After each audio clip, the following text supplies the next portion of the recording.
السلام علیکم ورحمۃ اللہ تعالی وبرکاتہ۔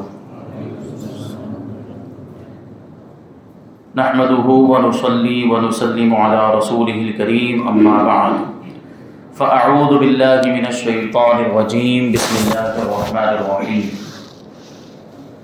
واقیموا الصلاة وآتوا الزکاة صدق اللہ العظیم۔ ایک مرتبہ بارگاہ رسول و آل رسول میں درود و سلام کا ہدیہ پیش کریں اور پڑھیں اللہم صلی علی سیدنا و مولانا محمد معظم الجود والکرم وآلہ الکرام وابنہ الکریم مبارک وسلم صلاۃ و سلام علیک یا رسول اللہ صلی اللہ تعالی علیہ وسلم۔ عزیزان ملت اسلامیہ، رمضان المبارک کی یہ تیسری محفل ہے جو اتوار کو ظہر کی نماز کے بعد منعقد ہوتی ہے، اور اس میں الحمدللہ ہم اسلام کی ضروری معلومات سماعت کرتے ہیں۔ جیسا کہ گزشتہ پروگرام میں روزے کے ضروری مسائل بیان کیے گئے جو تقریباً ہر مسلمان کے لیے جاننا ضروری ہے۔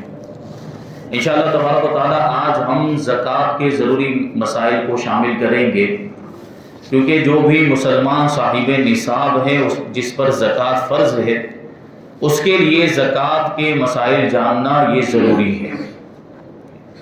زکوٰۃ یہ ارکان اسلام میں سے ہے، فرائض اسلام میں سے ہے۔ جس طرح نماز کی فرضیت ہے اسی طرح زکوٰۃ کی بھی فرضیت ہے، یعنی زکوٰۃ بھی قرآن و حدیث سے اس کا فرض ہونا ثابت ہے۔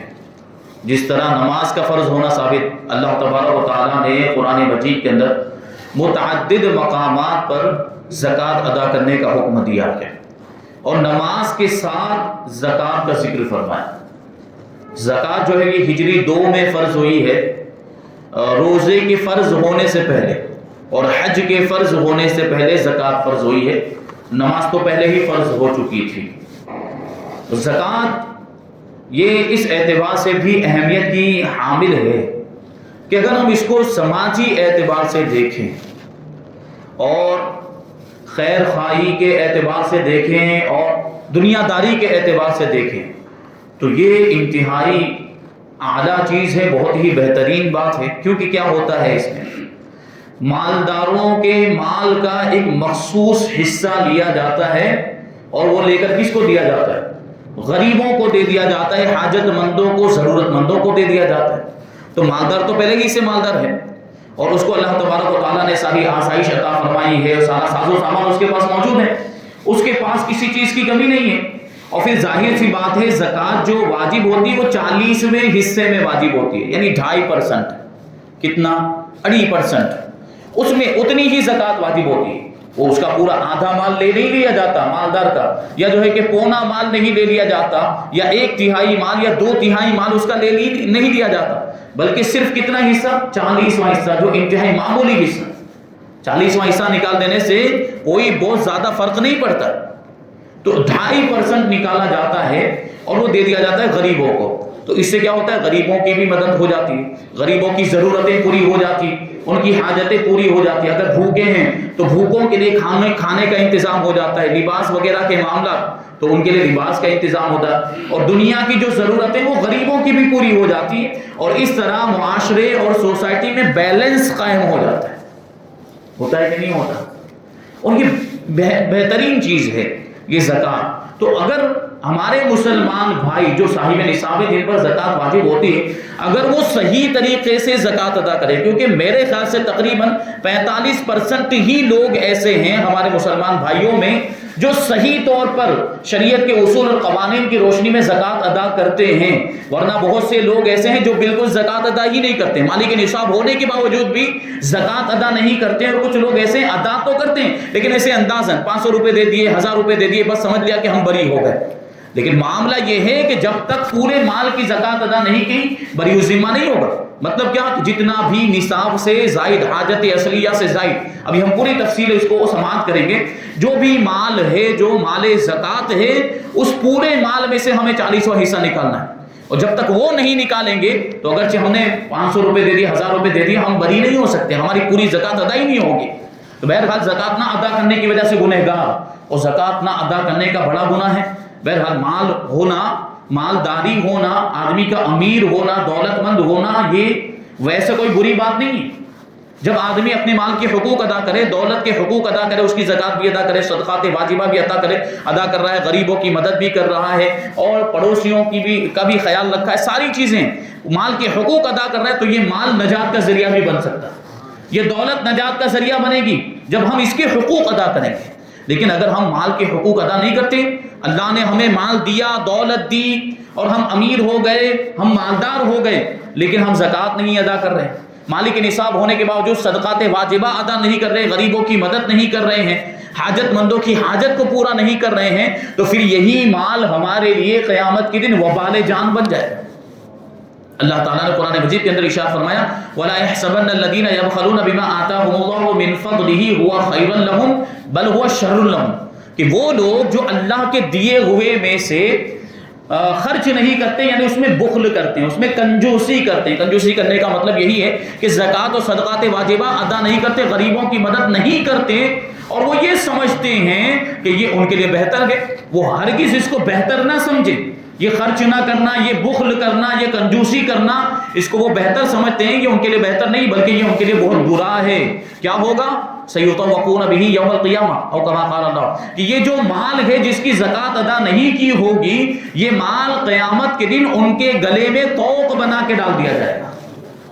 اور حدیثوں میں آیا ہے کہ وہ طوق سانپ اور اژدہوں کی شکل میں ہوگا۔ یہ سونا چاندی روپیہ پیسہ جو بھی جمع کیا ہوگا اور جن کی زکوٰۃ ادا نہیں کی ہوگی، یہ سانپ اور اژدہے کی شکل میں آئیں گے، اور گلے کا طوق، گلے کا ہار بنا کے، گلے کا پھندا بنا کے ڈال دیا جائے گا، اور یہ سانپ اور اژدہے مسلسل زکوٰۃ نہ ادا کرنے والے کو ڈستے ہی رہیں گے اور اسے تکلیف ہی پہنچاتے رہیں گے۔ یہ ایسا عذاب ہے۔ اور پھر یہ سانپ جو وہ دنیا کے سانپ نہیں ہوں گے، یہ دنیا کے اژدہے نہیں ہوں گے، یہ دنیا کے سانپ اور دنیا کے اژدہے تو ایک مثال اور ایک نمونہ ہے۔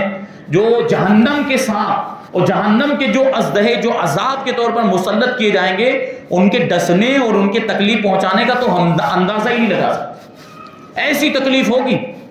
یہاں اگر دنیا کا سانپ ہمیں ڈس دے، یہاں دنیا کا اگر بچھو بھی ڈنک مار دے، تو ہم اس کی تکلیف برداشت نہیں کر پاتے، اور وہ تو کئی گنا زیادہ اس کی تکلیف ہوگی، اور کئی گنا زیادہ وہ خطرناک ہوں گے، اور ان کا زہر بھی ایسا ہوگا۔ ان کی تکلیف کو اور ان کے ڈنک مارنے کو، ان کے ڈسنے کو ہم کیسے برداشت کر سکتے ہیں؟ تصور بھی نہیں کیا جا سکتا۔ اللہ تبارک و تعالیٰ قرآن مجید کے اندر ارشاد فرماتا ہے کہ وَالَّذِينَ يَكْنِزُونَ الذَّهَبَ وَالْفِضَّةَ وَلَا يُنْفِقُونَهَا فِي سَبِيلِ اللَّهِ فَبَشِّرْهُم بِعَذَابٍ أَلِيمٍ، کہ وہ لوگ جو سونا چاندی جمع کرتے ہیں، سونا چاندی جمع کرتے ہیں، یعنی یہ روپیہ پیسہ سب اسی میں آ گیا، مال دولت جمع کرتے ہیں اور اللہ کی راہ میں خرچ نہیں کرتے، تو انہیں دردناک عذاب کی خوشخبری دے دو، انہیں دردناک عذاب کی بشارت دے دو۔ کیا فرمایا؟ یوم یحمى علیہا فی نار جہنم فتقوی بہا جباہہم وجنوبہم وظہورہم۔ کیا ہوگا؟ یہ جو مال و دولت ہم نے جمع کیا، جو سونا چاندی ہم نے جمع کیا، اور زکوٰۃ اگر ادا نہ کی ہوگی تو اسی سونے چاندی کو جہنم کی آگ میں گرم کیا جائے گا، جہنم کی آگ میں تپایا جائے گا۔ اور ظاہر سی بات، جہنم کی آگ بھی ویسی نہیں، جہنم کی آگ ایسی سخت ہے کہ جہنم خود اس سے پناہ مانگتی ہے، اور دنیا کی آگ ویسے ہی ہے، دنیا کی آگ ایک مثال، ایک نمونہ ہے۔ تو اس آگ میں اس سونے چاندی کو پکایا جائے گا اور تپایا جائے گا، گرم کیا جائے گا، اور جب بہت زیادہ گرم ہو جائے گا، جیسے ہم آگ کے اندر نہیں جب لوہا رکھ دیتے ہیں تو ایک وقت ایسا ہوتا ہے کہ لوہا بالکل لال ہو جاتا ہے گرم ہونے کے بعد، تو ویسی کیفیت ہو جائے گی سونا چاندی کی بالکل آخری سٹیج میں کہ اب پگھلنے کے قریب ہو جائے گا، اتنا زیادہ اس کو گرم کیا جائے گا، تپایا جائے گا۔ پھر کیا کیا جائے گا؟ فتقوی بہا جباہہم وجنوبہم وظہورہم، زکوٰۃ نہ ادا کرنے والوں کو، اللہ کی راہ میں اپنا مال خرچ نہ کرنے والوں کی پیشانیوں کو اور ان کے پہلوؤں کو اور ان کی پیٹھوں کو پھر اسی سونے چاندی سے داغا جائے گا، یعنی وہ گرم کیا ہوا سونا پھر ان کی پیشانیوں پر لگایا جائے گا۔ سوچیں آپ کتنا گرم ہوگا، کھولتا ہوا ہوگا، اور وہ پہلوؤں پر لگایا جائے گا، یہ پہلو اور پیٹھوں پر لگایا جائے گا۔ کیا اس کے برداشت کرنے کی ہم طاقت رکھتے ہیں؟ ہرگز نہیں رکھتے ہیں۔ تو اگر ہم مالک نصاب ہیں تو دیکھ لیں، شریعت کی روشنی میں اگر ہم پر زکوٰۃ واجب ہو رہی ہے تو ہم ضرور زکوٰۃ ادا کریں۔ وہ زکوٰۃ ادا کرنا یہ اچھی بات ہے، زکوٰۃ ادا کرنا برکت والی بات ہے۔ زکوٰۃ ہے، صدقات خیرات، غریبوں کی مدد کرنا، صدقات و خیرات جو کچھ بھی کرتے ہیں ہم، یہ اس میں برکت ہی ہوتی ہے، کیونکہ اللہ تعالیٰ نے کیا ارشاد فرمایا، وَمَا أَنفَقْتُم مِّن شَيْءٍ فَهُوَ يُخْلِفُهُ، کہ تم جو کچھ بھی اللہ کی راہ میں خرچ کرو اللہ اس کے بدلے میں اور زیادہ تمہیں عطا فرمائے۔ اور ہم یہ دیکھتے بھی ہیں کہ جو پابندی کے ساتھ زکوٰۃ ادا کرتے ہیں، جو ہمارے مسلمان بھائی شریعت کی روشنی میں، شریعت کے قوانین اور اصول کے مطابق پوری زکوٰۃ ادا کرتے ہیں، پورا حساب لگا کر جتنی زکوٰۃ بنتی ہے اتنی ادا کرتے ہیں، تو پھر اللہ تبارک و تعالیٰ ان کے مال میں برکت بھی عطا فرماتے ہیں۔ ہم دیکھتے ہیں عام طور پر کہ ایک شخص ابھی 2000 روپے کی زکوٰۃ ادا کر رہا ہے اس سال، مثال کے طور پر اس نے 2000 روپے زکوٰۃ کے طور پر نکالے، آئندہ سال ایسا ہوتا ہے کہ وہ 3000 کی زکوٰۃ ادا کرتا ہے یا وہ 4000 کی زکوٰۃ ادا کرتا ہوا نظر آتا ہے۔ یہ اللہ مال میں برکت عطا فرماتا ہے۔ کیوں؟ کیونکہ یہ جو ہے صدقہ کرنا، زکوٰۃ ادا کرنا، غریبوں کی مدد کرنا، ضرورت مندوں کی مدد کرنا، یہ سب چیزیں کیا ہے؟ یہ اللہ کے ساتھ تجارت کرنا ہے، اللہ کے ساتھ کاروبار کرنا ہے۔ ہم دنیا میں انسانوں کے ساتھ کاروبار کرتے ہیں تو کیا ہوتا ہے؟ اس میں کبھی فائدہ ہوتا ہے تو کبھی نقصان بھی ہو جاتا ہے۔ جو تجارت دنیا میں ہم کرتے ہیں دنیا والوں کے ساتھ، تو اس میں کبھی فائدہ ہوتا ہے لیکن کبھی کبھی نقصان بھی ہو جاتا ہے۔ لیکن یہ والی جو تجارت ہے یہ تو پروردگار کے ساتھ ہے، اس میں فائدہ ہی فائدہ، اس میں کبھی نقصان ہی نہیں ہو سکتا۔ تجارتاً لن تبور فرمایا گیا قرآن مجید کے اندر، یہ ایسی تجارت ہے جس میں کبھی نقصان ہی نہیں ہوتا ہے۔ تو اگر صدق دل سے، ہاں ریاکاری ہے، دکھاوا، یہ سب نہیں ہونا چاہیے۔ آج ہو کیا گیا ہے، غریب کی مدد کرتے ہیں تو اس کا پورا ویڈیو بنایا جاتا ہے اور اس کی عزت کو نیلام کیا جاتا ہے اور اس کی عزت کا جنازہ نکالا جاتا ہے۔ بھائی ہر کسی کے پاس عزت نفس ہے کہ نہیں؟ ایگو، جس کو انگلش میں کہتے ہیں، زیادہ سمجھتے ہیں لوگ، ایگو ہوتی ہے کہ نہیں ہوتی؟ وہ غریب اگرچہ ہے لیکن اس نے اپنی عزت تو بیچی نہیں ہے، تو اس کا جنازہ اب یہ کیا بن رہا ہے؟ ویڈیو بن رہی ہے کہ ہم دیکھو غریب کی مدد کر رہے ہیں، غریب کو کمبل دیا جا رہا ہے، غریب کو پیسے دیے جا رہے ہیں، غریب کو راشن دیا جا رہا ہے، تو اس کی باقاعدہ ویڈیو بنائیں گے، فوٹو کھینچیں گے اور پھر کیا ہوگا؟ سوشل میڈیا پر ڈالیں گے، اوہ دیکھو ہم نے غریب کی مدد کی، ہم نے دیکھو یہ اتنا کام کیا، اتنی خیرات کی اور اتنا صدقہ کیا، یہ زکوٰۃ ادا کی، یہ مدد کی، سب تو ضائع ہو گیا۔ تم نے تو ریاکاری کے لیے کیا نا، تم نے تو دکھاوے کے لیے کیا، اور دکھاوے کے لیے جو بھی کام کیا جائے اس کا ثواب برباد ہو جاتا ہے۔ اللہ تبارک و تعالیٰ نے کیا ارشاد فرمایا؟ لا تبطلوا صدقاتکم بالمن والاذى، کہ اپنے صدقات کو آپ جو مدد کر رہے ہو احسان جتانے کے ذریعے اور تکلیف پہنچانے کے ذریعے ان کو برباد مت کرو۔ یہاں بعض اوقات ایسا بھی ہوتا ہے کہ اگر کسی غریب کی مدد کر دی تو اب پورا سال اس کو جتاتا ہی رہتے، بھائی میں نے تو تجھے 10,000 روپے دیے تھے، میرا یہ کام کر دے، میرا وہ کام کر دے، یہ کیا بات ہو گئی؟ تم نے مدد کی تو اس پر احسان کیا؟ نہیں، بلکہ اللہ تبارک و تعالیٰ کا تم پر فریضہ تھا، تم نے اپنے فریضے کو ادا کیا، وہ مال تمہارا تھا ہی نہیں۔ جو 40واں حصہ ہے اس میں انسان کا جو صاحب نصاب اس کا حق ہی نہیں ہوتا، وہ اس کو استعمال ہی نہیں کر سکتا، اس میں تو غریبوں کا حق۔ تو تم نے زکوٰۃ ادا کی تو تم نے احسان نہیں کیا، تم نے تو اپنی ذمہ داری ادا کی۔ تو یہ دکھاوا نہیں ہونا چاہیے، ریاکاری نہیں ہونی چاہیے۔ پھر اس اعتبار سے زکوٰۃ ادا کی جائے تو پھر اللہ تبارک و تعالیٰ اس میں برکت عطا فرماتا ہے۔ اور زکوٰۃ کا مطلب یہ ہوتا ہے، زکوٰۃ کے مطلب پر ہم غور کریں تو خود بات واضح ہو جائے گی۔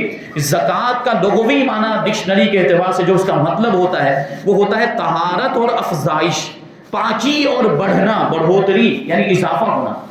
تو کیا ہوتا ہے؟ زکوٰۃ ہم ادا کرتے ہیں تو ہمارا مال پاک ہو جاتا ہے اور ہمارے مال میں اللہ تبارک و تعالیٰ برکت عطا فرماتا ہے۔ پھر کیا ہے؟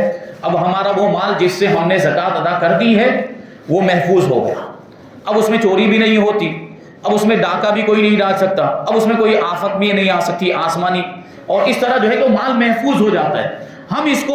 ہم خود تجربہ کر کے دیکھ سکتے ہیں اور لوگ اس کو دیکھتے بھی ہیں۔ اللہ تبارک و تعالیٰ نے یہ چیز ایسی ہمیں عطا فرمائی۔ بہرحال اس امت پر اللہ تبارک و تعالیٰ کا بے پناہ فضل و احسان ہے کہ اللہ تبارک و تعالیٰ نے نیکیاں کمانے کے ہمیں اتنے سارے ذرائع عطا فرمائے۔ بہرحال تو صرف زکوٰۃ ہی نہیں، زکوٰۃ کے ساتھ دوسرے صدقات واجبہ بھی ہیں اور ایسے ہی نفلی صدقہ وغیرہ بھی کرتے رہنا چاہیے، کیونکہ اللہ تبارک و تعالیٰ کیا ارشاد فرماتا ہے؟ مثل الذین ينفقون اموالهم فی سبیل اللہ کمثل حبۃ انبتت سبع سنابل فی کل سنبلۃ مئۃ حبۃ، کہ وہ لوگ جو اللہ کی راہ میں اپنے مالوں کو خرچ کرتے ہیں ان کی مثال ایسے ہی ہے جیسے کہ ایک دانہ، کمثل حبۃ جیسے ایک دانہ، انبتت سبع سنابل جس نے 7 بالیں اگائی۔ ایک دانہ جب زمین میں ڈالا جاتا ہے تو اس میں سے 7 بالیاں نکلتی کہ نہیں؟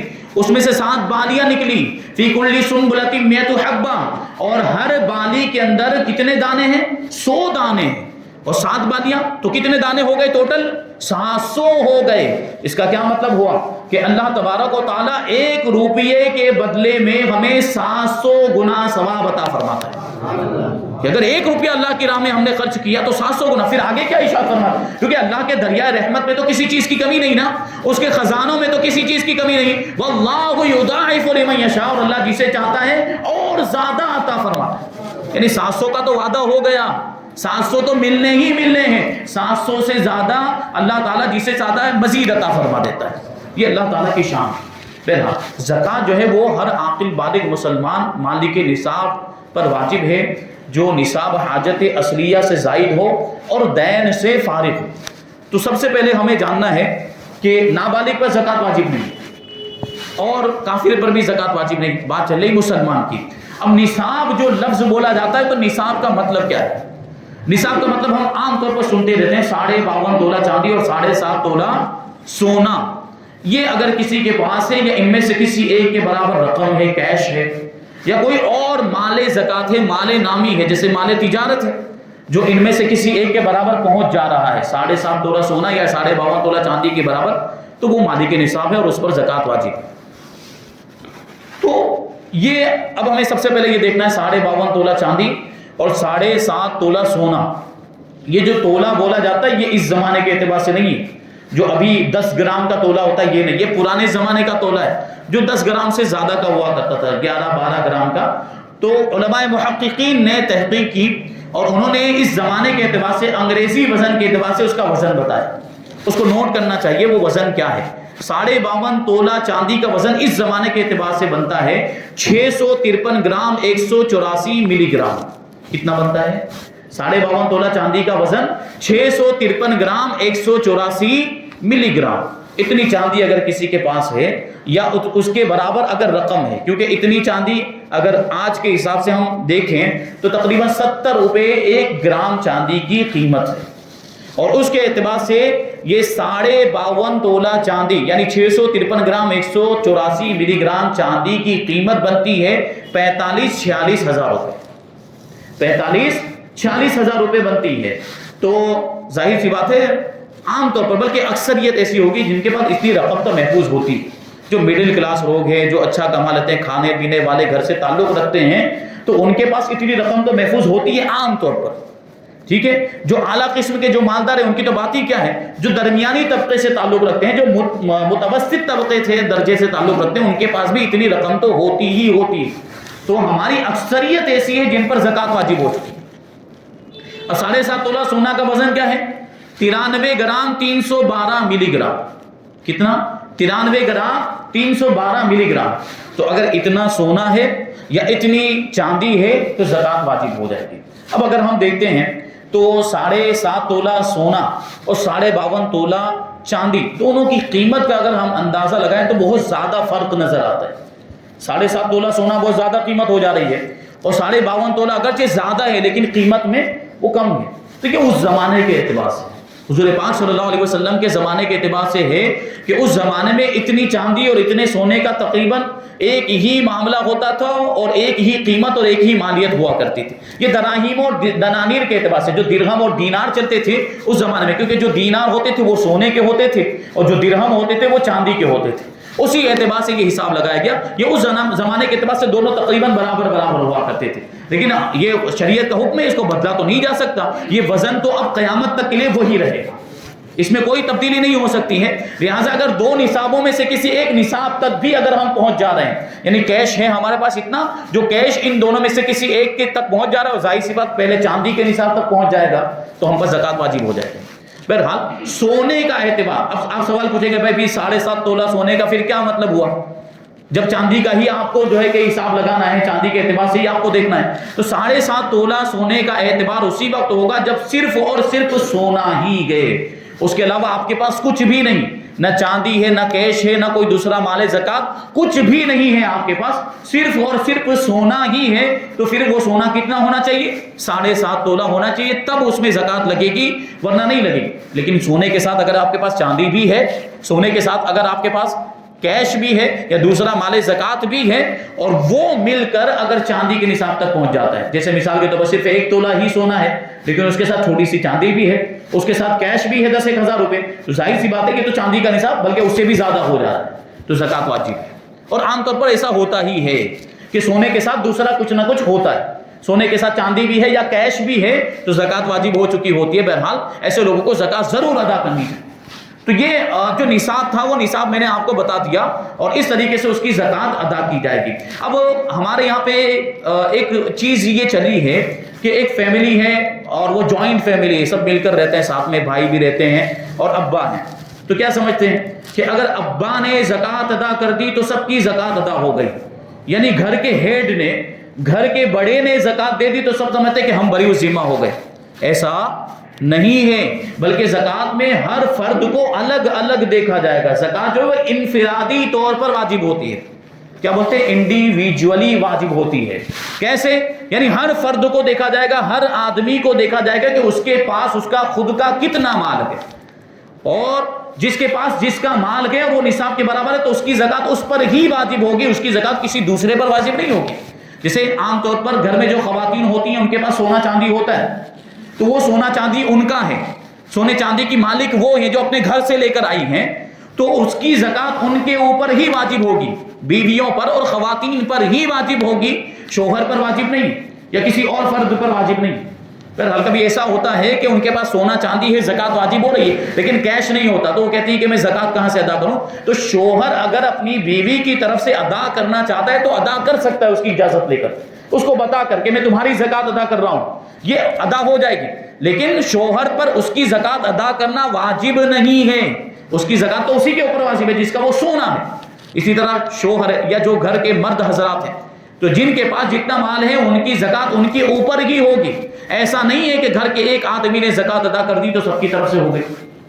اسی طرح قربانی کے اندر بھی معاملات دیکھتے ہیں کہ قربانی میں بھی گھر کے سارے افراد کی طرف سے ایک قربانی ہو گئی، ایک جانور یا ایک بکرا ذبح کر دیا اور سمجھتے ہیں کہ سب کی طرف سے قربانی ادا ہو گئی۔ نہیں، گھر کے افراد میں جو جو مالک نصاب ہوگا سب کی طرف سے قربانی کرنا واجب ہے، اور جو قربانی نہیں کرے گا وہ گنہگار ہوگا۔ تو یہ بات بھی ذہن میں رہنی چاہیے۔ تو زکوٰۃ کے اندر جو بات چل رہی ہے اس میں ایک چیز ہے حاجت اصلیہ۔ یہ جو نصاب میں نے بتایا، یہ نصاب جو ہے وہ حاجت اصلیہ سے زائد ہونا چاہیے۔ حاجت اصلیہ کا مطلب کیا ہوتا ہے کہ زندگی گزارنے کے لیے جن چیزوں کی ضرورت پیش آتی ہے، ضروریات زندگی، روزمرہ کام آنے والی چیزیں، کہ اگر وہ نہ ہو تو ان کے بغیر آدمی کو سخت دشواری کا سامنا کرنا پڑ جائے اور سخت تکلیف کا اور حج کا سامنا کرنا پڑ جائے، جیسے رہنے کا مکان ہے، سواری ہے، سفر کرنے کے لیے گھر کا جو ضروری سامان، برتن وغیرہ جو کھانے پکانے میں استعمال ہوتے ہیں، اور اس کے علاوہ اگر کوئی عالم دین ہے تو اس کے لیے ضروری کتابیں ہیں، اگر کوئی پیشہ اختیار کیے ہوئے ہیں، اگر کوئی کاروبار کر رہے ہیں تو اس کاروبار میں استعمال ہونے والے اوزار وغیرہ، تو یہ سب حاجت اصلیہ میں آتے ہیں۔ یہ ساری چیزیں ان پر زکوٰۃ نہیں۔ اس کے علاوہ ایک چیز بیان کی جاتی ہے دین سے فارغ ہونا۔ دین سے فارغ ہونا کا کیا مطلب ہوا کہ جو دین ہوگا اگر کسی کے ذمے تو وہ دین مائنس ہو جائے گا، وہ نصاب میں سے مائنس کر کے دیکھیں گے مال میں سے کہ اب نصاب بچتا ہے کہ نہیں۔ اب یہاں پر جو ہے قرضے کا لفظ استعمال نہیں کر رہے ہیں بلکہ کون سا لفظ استعمال کر رہے ہیں؟ دین کا لفظ استعمال کر رہے ہیں۔ قرضہ بھی دین ہوتا ہے لیکن ہر دین قرضہ نہیں ہوتا۔ دین کا مطلب آپ سب سے پہلے اس کو یوں سمجھے کہ دین ہر اس چیز کو کہتے ہیں جو ہمارے ذمے میں لازم، سامنے والے کے ہمارے اوپر جو بھی آتے ہیں، سامنے والے کے ہمارے ذمے میں جو باقی ہیں اس کو کہا جائے گا دین۔ تو قرضہ بھی تو ہمارے ذمے لازم ہوتا ہے، ہم نے کسی کے پاس سے 10,000 روپے لیے تو وہ 10,000 روپے ہمارے ذمے کیا ہو گئے؟ باقی، اب ہمیں اسے لوٹانے ہیں، یہ ہمارے ذمے لازم ہو گئے۔ تو یہ صرف قرضے ہی کی کیفیت نہیں، ایسی دوسری بھی چیزیں ہوتی ہیں جو ذمے میں لازم ہوتی ہیں۔ جیسے مثال کے طور پر ہم نے کوئی سامان خریدا، موبائل خریدا، اور موبائل کی قیمت ابھی تک ہم نے ادا نہیں کی، 10,000 روپے کا موبائل تھا، وہ موبائل ہم نے لے لیا، قبضہ کر لیا، استعمال بھی کرنے لگ گئے، لیکن ہم نے اس کی قیمت ابھی تک ادا نہیں کی، اس کا ثمن ابھی تک ادا نہیں کیا، تو یہ قیمت 10,000 روپے ہمارے ذمے کیا ہو گئی؟ باقی، لازم۔ تو یہ بھی کیا ہو گیا؟ دین۔ تو یہ بہت ساری چیزیں ہوتی ہیں ایسی جو دین میں آتی ہیں، قرضہ بھی دین میں آتا ہے اور اس کے علاوہ دوسری چیزیں بھی جو دین میں آتی ہیں۔ تو اس طرح کی جو بھی چیزیں ہوں گی وہ کیا ہو جائیں گی؟ مائنس ہو جائیں گی۔ تو ہمارے پاس مال ہے، مثال کے طور پر 10 لاکھ روپے ہیں ہمارے پاس، لیکن قرضہ 4 لاکھ روپے کا ہے، قرضہ 4 لاکھ روپے، تو کیا کریں گے؟ وہ 4 لاکھ روپے پہلے مائنس کیے جائیں گے۔ 4 لاکھ روپے مائنس کیے تو اب کتنے بچے؟